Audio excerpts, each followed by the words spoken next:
बिस्मिल्लाहिर्रहमानिर्रहीम। आज हम बना रहे हैं फिंगर फ़िश फ्राई, जो बहुत उम्दा और परफेक्ट लाजवाब रेसिपी है और रेस्टोरेंट से ज़्यादा मज़े की घर में बन के तैयार होती है। जब आप इस रेसिपी को ट्राई करेंगे तो आपकी फैमिली में बहुत पसंद आएगी। तो ये शानदार सी और लाजवाब सी रेसिपी है, तो हम इसको बनाना शुरू करते हैं। ये देखिए फ़िश फिंगर है, वॉश कर लेंगे, इसमें पानी नहीं होना चाहिए। धो के हम इसे झाड़ लेंगे, फिर एक बाउल में डालेंगे। चिल्ली सॉस 1 टेबल स्पून है तो डाल दीजिए, अच्छा फ्लेवर बनता है। सरसों का तेल ज़रूर डालिएगा, बहुत अच्छी खुशबू बन जाती है। और ये है कुटा हुआ लहसुन अदरक डाल देंगे, फ्रेश पिसा हुआ है 1 टेबल स्पून, और अच्छे से मिक्स करके 20 मिनट के लिए छोड़ देंगे। सूरख मिर्च आप अपने हिसाब से टेस्ट के मुताबिक ऐड कर सकते हैं। आपको स्पाइसी ज़्यादा पसंद है तो ज़्यादा ऐड कर सकते हैं। तो मैं 1 टीस्पून सूरख मिर्च पाउडर ऐड की है और कुटी हुई मिर्च 1 टीस्पून। कुटा हुआ धनिया डाल देंगे हम 1 टेबल स्पून। टिक्का मसाला है या गरम मसाला, दोनों में से एक डाल सकते हैं 1 टेबल स्पून। ज़ीरा पाउडर 1 टीस्पून, अजवाइन हाफ़ टी स्पून, कुटी हुई ब्लैक पेपर डाल देंगे हम half tea spoon. White paper बहुत ज़रूरी नहीं है तो डाल दीजिए, अच्छा फ्लेवर बनता है 1 टीस्पून। और हल्दी 1 टीस्पून। ज़र्दे का कलर ऐड कर देंगे खूबसूरती के लिए, ज़रूरी नहीं है, खूबसूरती के लिए कर रहे हैं 1 पिंच। नमक अपने टेस्ट के मुताबिक आप ऐड कर सकते हैं, हम हाफ़ टेबल स्पून ऐड कर रहे हैं और बहुत अच्छे से मिक्स करेंगे। तो ये बहुत अच्छे से मिक्स करना है और मैं इसे तकरीबन पूरी रात के लिए ओवरनाइट रख रही हूँ।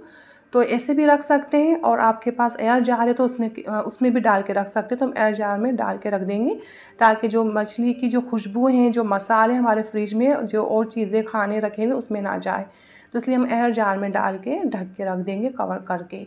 तो हम इसे पूरी रात के लिए रख रहे हैं ताकि इसमें अच्छे से फ्लेवर बन जाए। आप चाहे तो इसे इन मसालों को आधा घंटा या 2 घंटा लगा कर रख सकते हैं।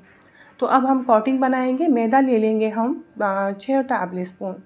तो बहुत ज़्यादा हम क्रिस्पी नहीं बना रहे, बहुत ज़्यादा मैदा डाल के मैदे वाली कोटिंग नहीं करेंगे ज़्यादा, हल्का फुल्का हम इसको क्रिस्पी करेंगे, कोटिंग हल्की सी करेंगे। आपको बहुत ज़्यादा क्रिस्पी पसंद है तो आप 4 टेबल स्पून मैदा, 4 टेबल स्पून कॉर्नफ्लोर लेंगे, फिर आप बैटर बना के इसके ऊपर डाल देंगे, जैसे हम अभी ये मैदे का बैटर डाल रहे हैं।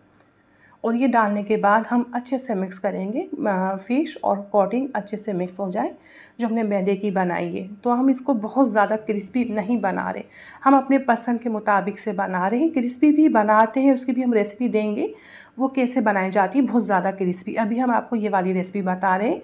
जिन्हें क्रिस्पी पसंद नहीं है तो ऐसे भी बना सकते हैं। अच्छे से मिक्स करेंगे, बहुत अच्छे से हमें मिक्स करना है, मैदा और ये मसाले अच्छे से मिक्स हो जाए। और ऑयल को हम हाई फ्लेम में गरम कर लेंगे, बहुत तेज़ गरम होना चाहिए। फिंगर फ़िश बनाने के लिए, फ्राई करने के लिए ऑयल तेज़ गरम होना चाहिए। और ये हम एक एक करके ये फ़िश डाल देंगे। तो इस वक्त हाई फ्लेम है। फ़िश डालने के बाद हम लो फ्लेम कर देंगे, मीडियम फ्लेम कर देंगे। मीडियम फ्लेम में इसे हम 5 मिनट के लिए फ्राई करेंगे और जब नीचे कलर आ जाएगा तो हम जगह चेंज करेंगे। फ़ौरन से जगह चेंज नहीं करते, कोटिंग हट जाती है, उतर जाती है, ठीक है। तो 5 मिनट बाद हम हाई फ्लेम कर देंगे। 5 मिनट के लिए लो फ्लेम इसलिए किया था हमने, ये अंदर से कुक हो जाए, गल जाए अंदर से फ़िश। तो ये गल चुकी है।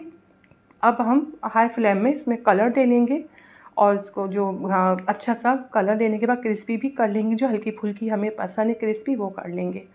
तो बस हाई फ्लेम में कर रहे हैं, तकरीबन 6-7 मिनट लगते हैं इसे फ्राई करने में। तो ये फ्राई हो जाएगी, ये हो चुकी है, इसे अब हम निकालेंगे। बहुत लाजवाब, बहुत उम्दा खुशबू आ रही है इसमें से और बहुत अच्छी भी नज़र आ रही है। तो देखिए हमने ज़्यादा कोटिंग नहीं लगाई, हल्की फुल्की कोटिंग है और देखिए अंदर से कितनी अच्छी जूसी है और बाहर से बहुत ज़बरदस्त बनी है। तो ये बन के तैयार है। जब आप बनाएंगे आपको रेसिपी बहुत पसंद आएगी। पसंद है तो लाइक कीजिए, शेयर कीजिए, सब्सक्राइब कीजिए। मैं आपसे ज़्यादा चाहती हूँ। अल्लाह हाफिज़।